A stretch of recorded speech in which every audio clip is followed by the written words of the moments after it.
الحسنى يا خالقنا غفرانا نسألك وأنت الأسمى نأمل عفوك سبحان. اعوذ باللہ من الشیطان الرجیم. بسم اللہ الرحمن الرحیم. الحمد للہ رب العالمین وصلی اللہ علی سیدنا محمد وآلہ الطیبین الطاہرین. اللہم صل علی محمد وآل محمد وعجل فرجہم سیما بقیت اللہ فی الارضین واللعن علی اعدائہم اجمعین. اصول دین میں سے پانچویں اصل معاد کے بارے میں گفتگو ہو رہی تھی.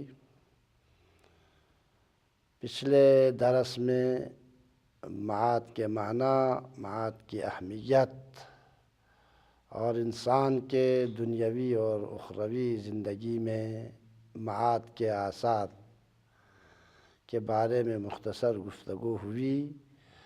آج موت کی ماہیت اور حقیقت اور برزخ کے بارے میں انشاءاللہ ہم گفتگو کرنے کی کوشش کریں گے. لہذا آج کے سبق کا عنوان ہے موت کی ماہیت اور حقیقت.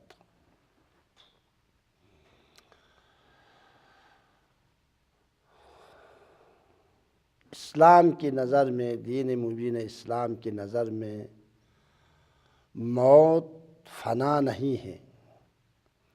موت نابودی اور فنا کا نام نہیں ہے، بلکہ ایک دنیا سے دوسری دنیا میں منتقل ہونے کا نام ہے. موت یعنی ایک دنیا سے دوسری دنیا میں منتقل ہونا. اسے اسلامی تعلیمات میں موت کہا جاتا ہے. چنانچہ پیغمبر اعظم صلی اللہ علیہ وآلہ وسلم، رسول اکرم صلی اللہ علیہ وآلہ وسلم کا ارشاد ہے ما خلقتم للفنا، ما خلقتم للفنا، تمہیں فنا اور نابودی کے لیے پیدا نہیں کیا گیا ہے، بل خلقتم للبقاء، بلکہ بقا اور جاودانی کے لیے پیدا کیا گیا ہے، بقا اور جاودانی کے لیے خلق کیا گیا ہے.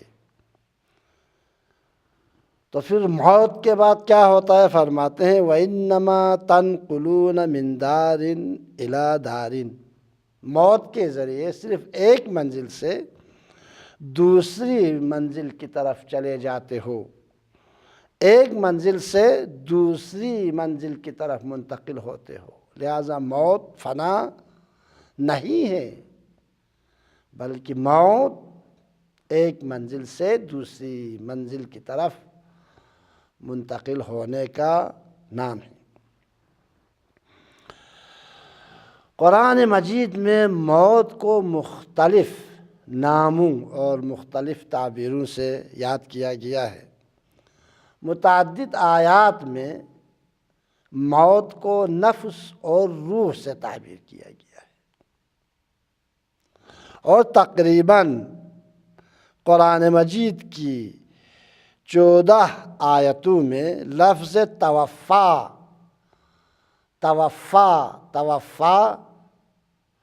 موت کے معنی میں استعمال ہوا ہے. موت کے لیے لفظ توفا کا لفظ استعمال ہوا ہے 14 آیات میں، جو اس حقیقت کو واضح کرتا ہے کہ انسان فقط اس جسمی ڈھانچے کا نام نہیں ہے، انسان فقط اس مادی پیکر کا نام نہیں ہے، انسان فقط اس جسم کا نام نہیں ہے، بلکہ مادی جنبوں کے علاوہ، اس مادی جسم کے علاوہ ایک الہی اور روحی جنبہ بھی موجود ہے. الہی جنبہ بھی موجود ہے جسے قرآن کی اصطلاح میں روح کہا جاتا ہے. اور انسان کی حقیقت وہی روح ہے، اور اسی روح کے پرتوں میں انسان فنا نہیں ہوتا موت کے بعد، اور بلکہ موت کے فوراً بعد حیاتی اعمال کا، حقیقی حیاتی اعمال کا سلسلہ شروع ہو جاتا ہے، اور انسان اس مادی دنیا سے الہی دنیا میں منتقل ہوتے ہیں۔ چنانچہ بہت سے آیات میں موت کو توفا سے تعبیر کیا گیا ہے۔ چنانچہ سورہ نساء میں ارشاد ہو رہا ہے، ان الذین توفاہم الملائکہ، ان الذین توفاہم الملائکۃ، بے شک جن لوگوں کی فرشتوں نے اس وقت قبضہ روح کی، ظالمی انفسہم، جس وقت فرشتوں نے انسان کی قبضہ روح کی، ظالمی انفسہم، اس وقت وہ اپنے نفس پر ظلم کر رہے تھے۔ قالوا فیم کنتم،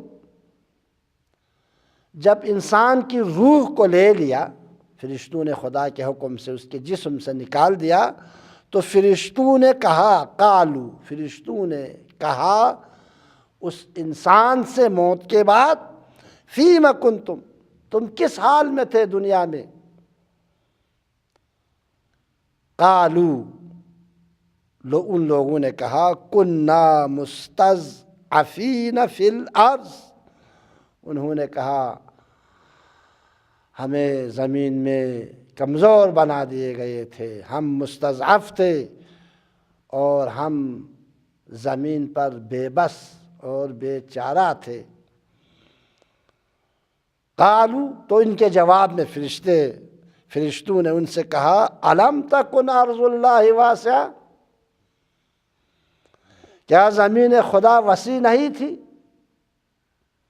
تم اتنے مجبور تھے کہ تم احکام الہی پر عمل نہیں کر سکتے تھے تو ہجرت کر جاتے۔ کیا اللہ کی زمین وسیع نہیں تھی؟ کیوں کسی اور ملک میں، کسی اور جگہ ہجرت نہیں کی؟ یہ بہانہ نہیں بن سکتا کہ تم احکام الہی کو چھوڑ دے۔ فتہاجروا فیہا قالوا الم تکن ارض اللہ واسعہ، تو فرشتوں نے کہا کیا زمین خدا وسیع نہیں تھی؟ فتہاجروا فیہا، تم ہجرت کر کے وہاں چلے جاتے، کسی اور جگہ چلے جاتے اور احکام الہی پر عمل پیرا ہوتے۔ فاولئک مأواہم جہنم، فاولئک مأواہم جہنم، بس ان لوگوں کا ٹھکانہ جہنم ہے۔ وساءت مصیرا، اور جہنم بہت برا ٹھکانہ ہے، اور جہنم بدترین منزل ہے۔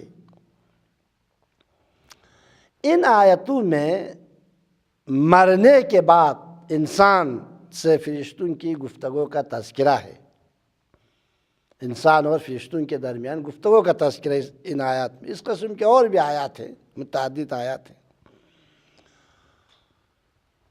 مرنے کے بعد یہ گفتگو انسان اور فرشتوں کے درمیان اس قسم کی گفتگو ہوگی۔ تو اگر انسان اسی مادی پیکر کا نام ہوتا، اس بے حس، مرنے کے بعد بے حس ہونے والے بدن کا نام ہوتا، اور اگر انسان ان کے بدن بے حس اور بے شعور ہوں گے تو فرشتوں کی گفتگو بے فائدہ ہے، اس لیے بے حس شے سننے کے قابل نہیں ہے۔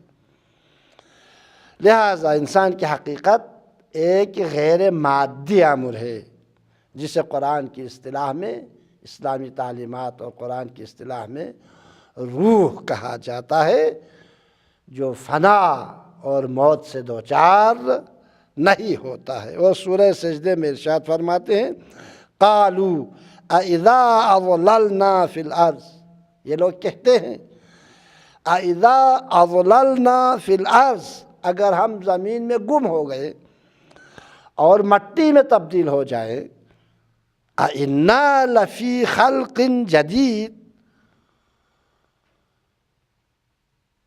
تو کیا نئی خلقت میں پھر ظاہر کیے جائیں گے اور ہم کو نئی خلقت ملے گی؟ بعید سمجھتے ہیں۔ خداوند متعال فرماتے ہیں یہ ایک بہانہ ہے، بہانہ گیری ہے، اس کے علاوہ کچھ نہیں ہے، بلکہ حقیقت کیا ہے؟ بل ہم بلقاء ربہم کافرون، حقیقت یہ ہے کہ یہ انسان اپنے پروردگار کی ملاقات کے منکر ہیں۔ پھر فرماتے ہیں میرے حبیب ان کے جواب میں کہہ دو، کہہ دیجئے، قل، حبیب کہہ دیجئے، یتوفاکم ملک الموت، آپ کہہ دیجئے تم کو وہ ملک الموت قبض روح کرے گا، الذی وکل بکم، جو تم پر معین کیا گیا ہے خداوند متعال کی طرف سے، جو تمہارے اوپر نگہبان ہیں، وہ ملک الموت قبض روح کرے گا۔ ثم الی ربکم ترجعون، قبض روح کے بعد تم سب پروردگار کی بارگاہ میں پیش کیے جاؤ گے اور تمہیں خدا کی طرف لوٹا دیا جائے گا۔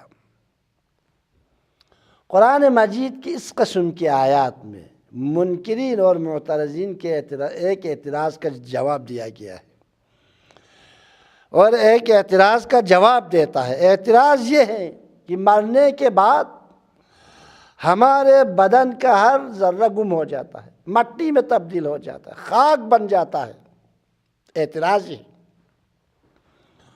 اور ہمارا کوئی عضو باقی نہیں رہتا، تو پھر ہمارا دوبارہ زندہ ہونا کیسے ممکن ہے؟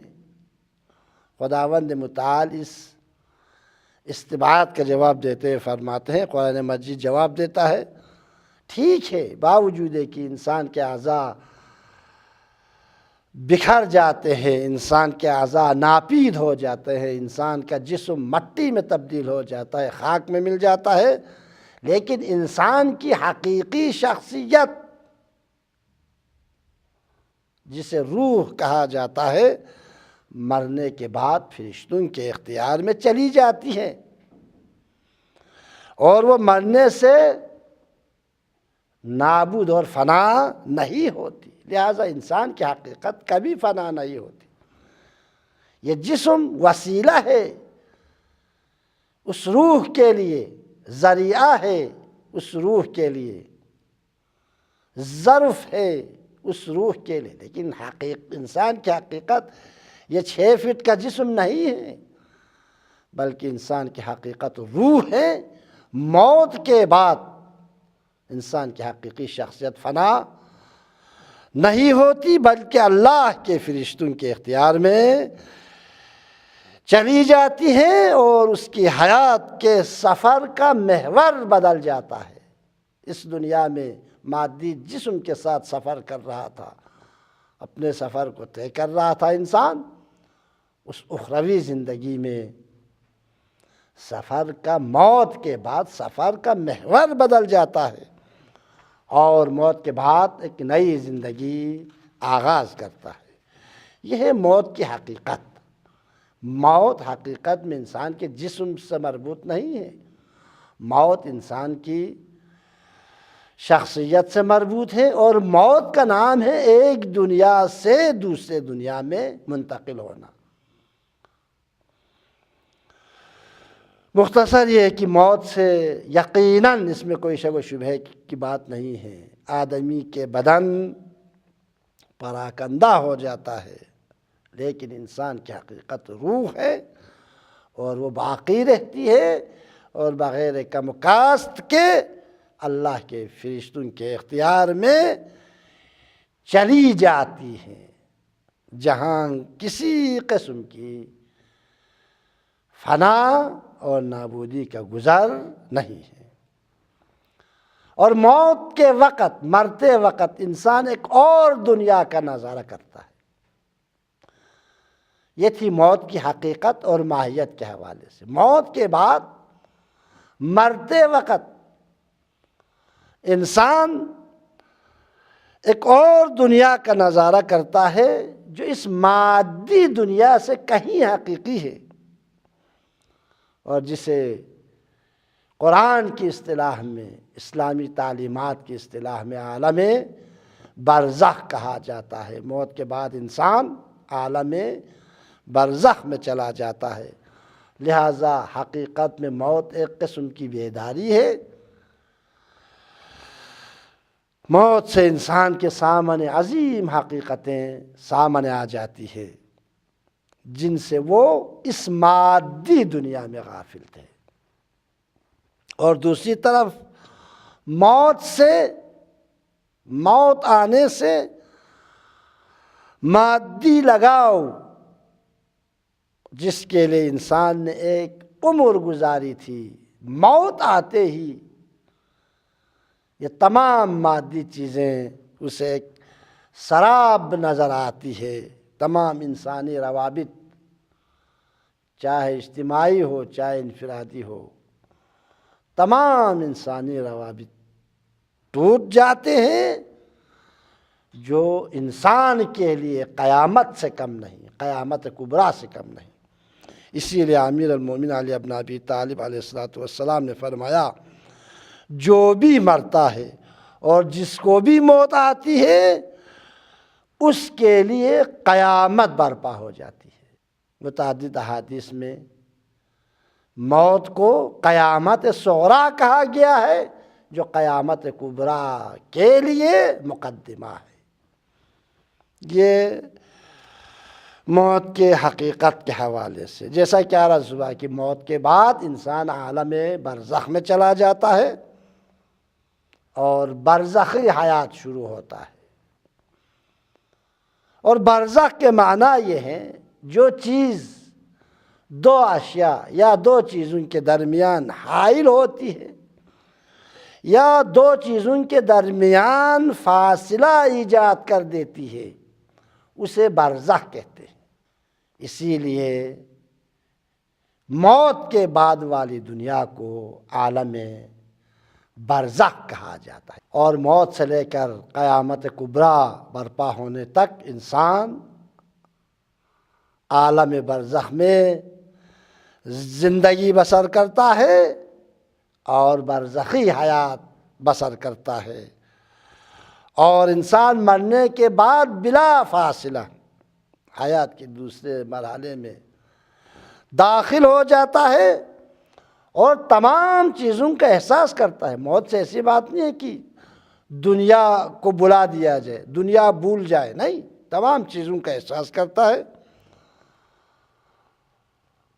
اور عالم برزخ میں انسان یا نعمت اور لذت کا احساس کرتا ہے، نعمت اور لذت سے لطف اندوز ہوتا ہے، یا تکلیف اٹھاتا ہے۔ اور واضح ہے کہ لذت اور نعمت سے لطف اندوز ہونا عالم برزخ میں، یا زحمت اور مشقت میں پڑنا عالم برزخ میں، اور خوشی اور غم کا تعلق عالم برزخ میں اس مادی دنیا کے اعمال کا نتیجہ ہے۔ انسان نے جو اس 80 سالہ زندگی میں اس مادی دنیا میں عمل کیا ہے، اسی کا نتیجہ ہے۔ قرآن مجید نے بھی برزخی زندگی کی تاکید کی ہے، اور تقریباً 15 آیتوں میں موت کے بعد والی زندگی کو برزخی حیات قرار دیا ہے، کہ انسان موت اور قیامت کے درمیان حقیقی زندگی گزارتا ہے، اور اس زندگی کو حیات برزخی سے تعبیر کیا گیا ہے۔ چنانچہ سورہ مومنون میں ارشاد ہوتا ہے، بسم اللہ الرحمن الرحیم، حتی اذا جاء احدهم الموت، یہاں تک جب ان میں سے کسی کی موت آ گئی، یہاں تک جب ان میں سے کسی کی موت آتی ہے تو قال رب ارجعونی، تو وہ انسان کہتا ہے پروردگار رب ارجعونی، موت آتے ہی انسان تقاضا کرتا ہے پروردگار رب ارجعونی، مجھے ایک مرتبہ پھر دنیا میں پلٹا دیجئے۔ سوال ہوگا پلٹ کر کیا کرو گے؟ جواب دیتا ہے لعلی اعمل صالحا فیما ترکت، جواب دیتا ہے پروردگارا اس دفعہ پلٹ کر اگر آپ مجھے پلٹا دیں گے ایک دفعہ پھر دنیا میں تو شاید میں اب کوئی نیک عمل انجام دوں۔ فیما ترکت، جو 80 سالہ زندگی میں چھوڑ آیا ہوں، جو 100 سالہ زندگی میں انجام نہیں دے سکا ہوں، شاید اب پلٹ کر میں کوئی نیک عمل انجام دوں۔ جواب آئے گا کلا، کلا، جواب دیا جائے گا ہرگز نہیں، اب واپسی کی کوئی گنجائش نہیں ہے، کلا، ہرگز نہیں، اب واپسی کی کوئی گنجائش نہیں ہے۔ کیوں پروردگار، کیوں کوئی گنجائش نہیں ہے؟ فرماتے ہیں اس لیے انہا کلمۃ ہوا قائلھا، کہنے کی باتیں ہیں، بہانہ بازی ہے، لقلقہ زبانی ہے، تم وہی انسان ہو جو 80 سال زندگی گزارنے کے بعد اچھا عمل انجام نہیں دے سکا، تو اب پلٹ کر 2-3 سال اور زندگی دے دوں تو کیا تم نیک عمل انجام دو گے؟ ہرگز، تم وہی انسان ہے، پلٹ کر پھر ویسا ہی بن جائے گا۔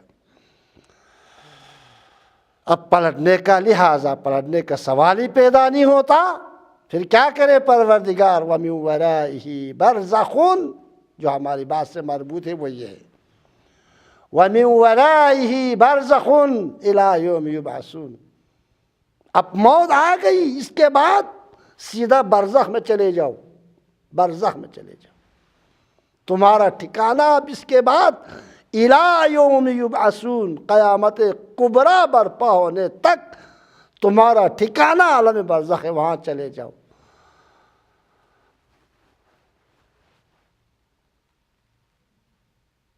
اور برزخ کی سزا کا مقابلہ کر۔ اور اسلامی دانشوروں نے، علماء نے، متکلمین نے، محدثین نے، فقہاء نے اسی جملے سے وَمِن وَرَائِهِ بَرْزَخٌ، موت کے پیچھے ایک عالم ہے جسے عالم برزخ کہا جاتا ہے، قیامت تک اس برزخی عالم میں، عالم برزخ میں انسان کو زندگی گزارنا ہوگا۔ اسی وَمِن وَرَائِهِ بَرْزَخٌ سے برزخ کی اصطلاح ایجاد کی ہے، اور دنیا کے بعد قیامت سے پہلے والے زمانے کو برزخ کا نام دیا ہے علماء نے، اسی آیت سے استنباط کرتے ہیں۔ اور جیسا کہہ رہا صبح انسان موت کے بعد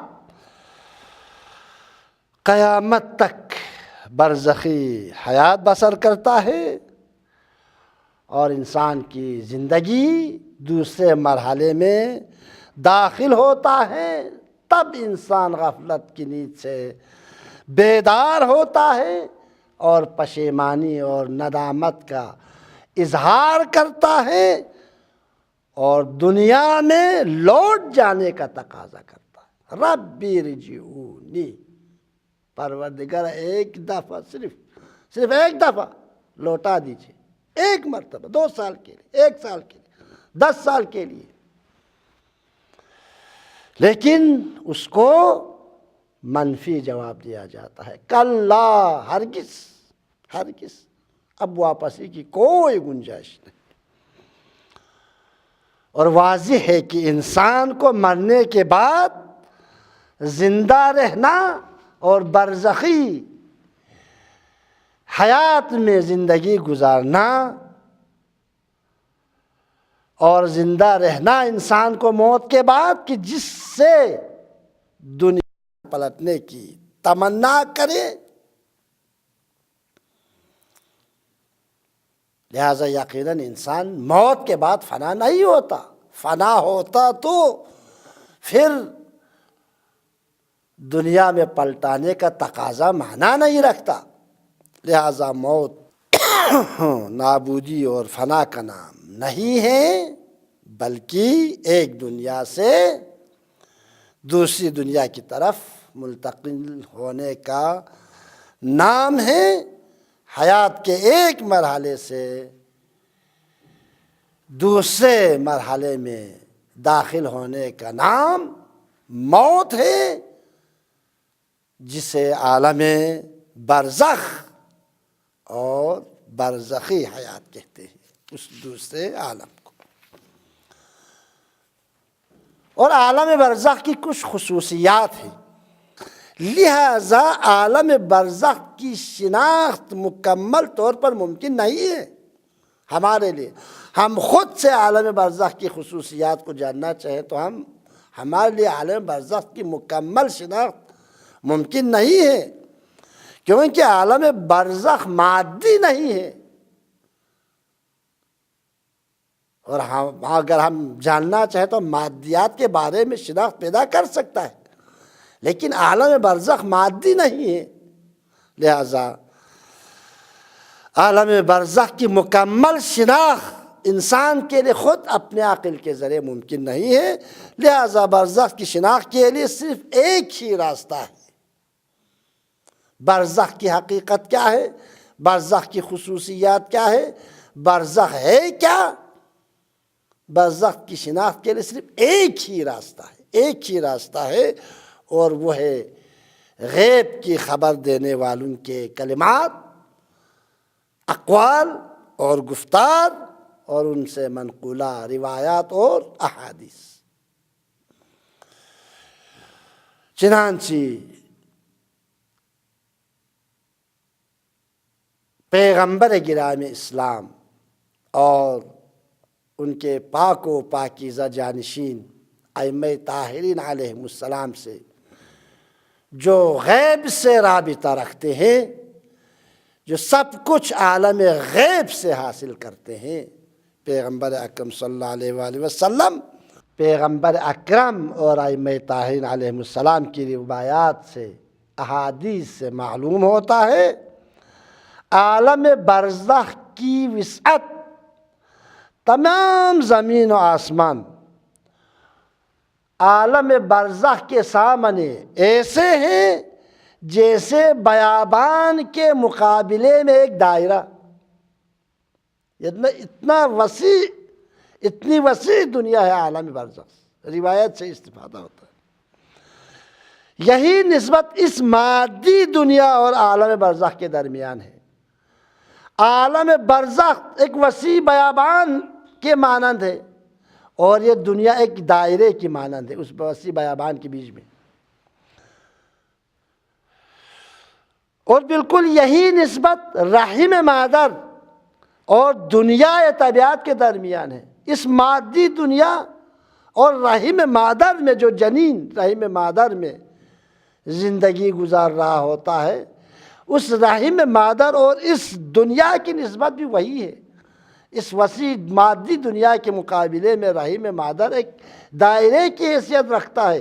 اسی طرح عالم برزخ کے مقابلے میں اس مادی دنیا کی نسبت عالم برزخ سے ایک بیابان کے بیچ میں ایک دائرے کی مانند ہے۔ یہ احادیث سے استفادہ ہوتا ہے۔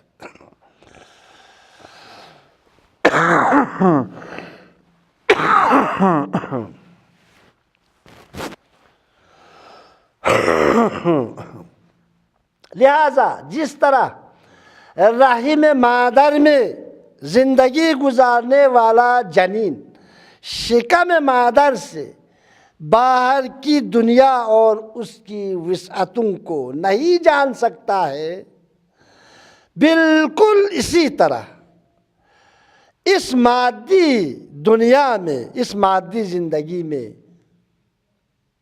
زندگی گزارتے ہوئے عالم برزخ کی وسعت اور خصوصیات کا ادراک نہیں کیا جا سکتا۔ لہذا عالم برزخ کی خصوصیات کہ شناخت کے لیے صرف ایک ہی راستہ باقی رہتا ہے، وہ ہے پیغمبر اور پیغمبر اکرم کے جانشینوں کے اقوال اور گفتار میں مطالعہ اور ان میں دقت کرنا۔ چنانچہ احادیث میں عالم برزخ کے متعدد خصوصیات بیان ہوئے ہیں، ان میں سے یہ ہے کہ برزخی حیات میں بھی جس طرح اس دنیاوی حیات میں رنج و مشقت ہے، رنج و مسرت ہے، غم و خوشی ہے، مصیبت و ابتلا و گرفتاری اور راحت و آرام و سکون ہے، بالکل اسی طرح عالم برزخ میں بھی رنج اور مسرت ہے، لیکن ایک فرق کے ساتھ۔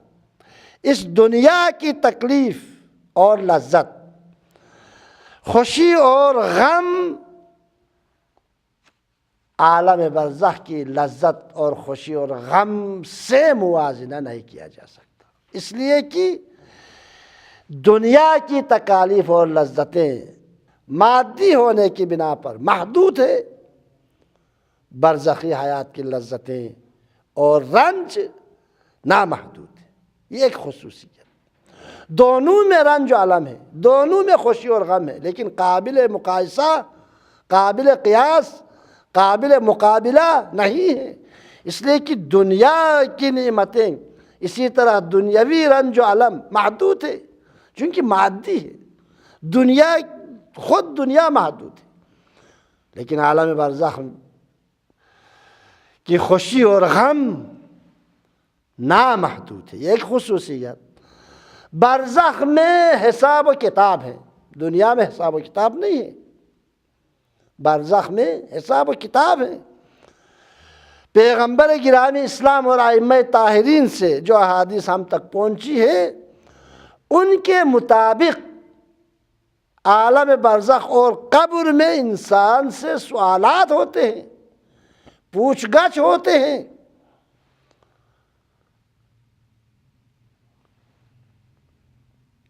اور احادیث کی روشنی میں برزخ اور قبر میں حساب و کتاب کی وہی نوعیت ہے جو دنیاوی عدالت کی طرف سے متہم شخص کی تحقیق کی جاتی ہے، بالکل اسی طرح عالم برزخ میں پہنچتے ہی، قبر میں قدم رکھتے ہی پوچھ گچھ شروع ہوتا ہے۔ جس طرح دنیاوی عدالت میں کسی پر کوئی تہمت لگ جائے تو پولیس پکڑ کے لے جاتا ہے، ریمانڈ لے لیتا ہے، 10 دن کا 20 دن کا پوچھ گچھ ہوتا ہے، بالکل احادیث سے سمجھ میں آتی ہے۔ عالم برزخ کی مثال بالکل وہی پولیس کی کارروائی والی مثال۔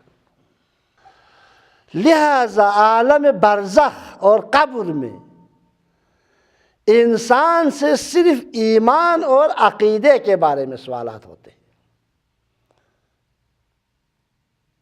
عالم برزخ میں جو وہی عالم قبر ہے، اسی کو عالم قبر بھی کہا جاتا ہے، برزخی زندگی انسان اسی قبر میں برزخی زندگی گزارتا ہے، قیامت تک انسان کو اسی قبر میں رہنا ہوتا ہے، جسے عالم برزخ کہا جاتا ہے۔ عالم برزخ وہی قبر ہے، اور قبر میں پہنچتے ہی انسان سے پوچھ گچھ ہوتا ہے، لیکن صرف عقائد کے مطابق، انسان کے عقیدے کے بارے میں، انسان کے ایمان کے بارے میں سوال ہوتا ہے۔